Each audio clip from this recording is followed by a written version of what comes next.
And number 6, ladies, I thank you for tuning in with me. It's been an amazing past 5 days. So ladies, once again, share the videos. It's more women that we can reach to help as many as possible. I thank you for taking the time out to evolve with Lady K. We've talked about some amazing things, and lately we talked about, like on yesterday, pain addiction. Are we addicted to the things that have hurt us in the past? Are we holding on to it, or are we going to take the challenge and let it go and give it to God so we can truly develop into who He called us to be? Well, ladies, share the video and let's hop on into topic number 6 for day 6. And it's called, are you ready, ladies? Performing in pain. Yes. Oh, I find so many people do that. So many ladies do that. They perform in the pain because society has made it like, you know what? And my mother, she used to tell me this as a little girl, and I would cry my heart out, y'all, because I just felt like it wasn't fair. And she used to tell me, little girl, you'll get over it. And you know what? And I did. Some things I did, but some things is like, you know, you didn't have to say it, like you didn't have to do that. Like I really wanted it. And that's the same thing in life. Society teaches us to bear the bone, to bite the bullet, and to get over it. But some things you can't get over. And you learn to put a smile on, you learn to put the makeup on, you learn to put the right clothes on and look the part. But on the inside, you're hurting. You're singing on the praise team, you're hurting. You're preaching, you're encouraging other women, you're hurting. You're in your marriage, you're giving counseling advice, but you're hurting. And you're performing in pain because you don't know how to deal with it. Nobody has ever taught you how to deal with it. And there's other things that come with performing in pain. And the first one is pride. Because you are too prideful to admit that you got an issue. You are too prideful to say, you know what, I thought I was over it, but I'm not. I'm still dealing with it. You're too prideful to go up and to the altar and get prayer because people are looking and what's around you and who you are and the title you carry. Minister this, prophetess this, bishop this. You know what? Let's put the names down and let's focus on your soul. And that's what matters. I'm going to read a scripture when it comes to pride. James, the 4th chapter, the 6th verse, it says, the New Living Translation, I told you I love my New Living Translation. It said, He gives grace generously, as the scripture says, God opposes the proud, but gives grace to the humble. God does not like a prideful person because He's standing there saying, listen, I want to help you, but you won't allow me to come in because you too good, or you care about what other people think. I'm going to give an example. I had an incident at the gym sometime last year. Y'all, it was pure embarrassment. Pure embarrassment. Like I had to call my husband and my sisters and tell them about it because it was just that embarrassing. It was. But instead of me stop what I was doing and go take care of myself, I was too prideful because people were around me, and I got up and I started operating in pain. And because my adrenaline was going and because I was so determined not to look crazy, that I didn't realize the pain and the damage that I was doing more to myself by continuing to go further in this exercise. And that's the same thing that happens with you because you're too prideful of what people will say, what they would think, because you don't put all this stuff on Facebook, on social media, what you stand for at work. You're too prideful of what they would think, and you're performing in pain. But guess what? When those people go home and you're at home, you can't sleep at night because you're still pain. You can't sleep at night because you dream about the pain that you're in. But when nobody else is around, all you got is God. And that's all that matters. He is the one that's able to heal you and to set you free. Listen, when I left that gym and I went home, I was in more pain than I was in excruciating pain. Just because I was too prideful to get off, go into the locker room, get home, and tend to my wounds. And that is what we do a lot of times. We perform in the pain and we won't give it to God. Guess what? I'm worried about your soul. I want you to see it, and I don't want you to be up here and then finally it's just too much coming at you. It's too much. You can't handle it because you never dealt with what was underneath, and you break and you fall into pieces.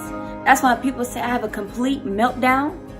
When they give up, when they throw in the towel, that's when I know that they weren't fully depending on God's strength.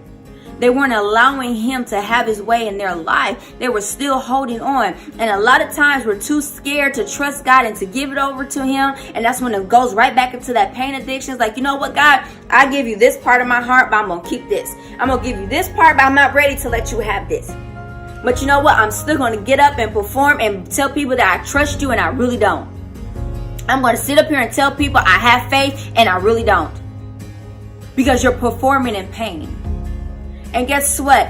On the outside, you think you're hiding it. And sometimes you get away with it. Sometimes you hide it very well. But one person you can't hide from is God. Because he's always present.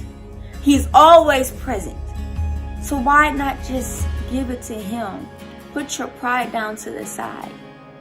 And say, you know what? I ain't what I say I am. I've been faking it. I just been up here because my title, because of my position, because of what I stand for. But on the inside, I'm hurting. You're still hurting from that divorce. But you're up and pretending like, you know what, you got it together. It's okay to admit that you aren't healed. You know, you're still hurting from the things your mom did to you, the things your dad didn't do for you. And you're up here and you're operating like everything is okay, and you're encouraging other young women that are fatherless as well, but on the inside you're still hurting.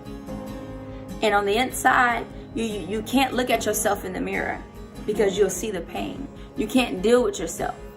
You can't be honest with yourself because you're too prideful. But you know what? God says he loves the person that is humble, that is humble enough to say, you know what, God, I don't have it together. I'm still holding on to it, and God, now I need your help. I need your help to come into my life and to turn this around because nobody else can do it. There's certain things that mama can't do it. There's certain things pastor can't do. There's certain things your best friend can't do. You got to get before the face of God for yourself. We can't carry you through this. You got to be able to stand on your feet and walk. When are you going to be able to do that? That's just like a baby. Like, it eventually gets to the point where, you know what? I should not be carrying you anymore. But you still want to pretend. So there's still areas in your life God has to carry you because you don't want to develop. And you continue to perform in pain, and that's damaging. And I don't want to see you fall. I don't want to see you broken. I don't want you to, you know what? It's a lot of people that do it and they say, you know what? I give up on that church stuff. I'm done with that church stuff. But in reality, you never fully gave your life to God. You never truly allow him to come in and work in the areas that nobody knows about. You have some things you never told a person. You never told anybody about it. You never even told God about it. You just let it sit there and you meditate on it and you think about it in those private moments. And sometimes you shed a tear. Sometimes it's like, you know what, it seems too overwhelming. But I challenge you on today to stop performing in the pain and truly mean what you say and truly live by what you preach. And you know what, I'm not talking about you got to preach on Facebook, but you're a Christian. You say you're a Christian. So live the life of a Christian woman and surrender everything over to God and let your light speak. Because that's dimming your light and you don't even know it, ladies. And I want your light to shine so bright. You are the light of the earth. And I want you to be the light that sits on the hill and it shines brightly. And its fire will never go out because it's a solid foundation.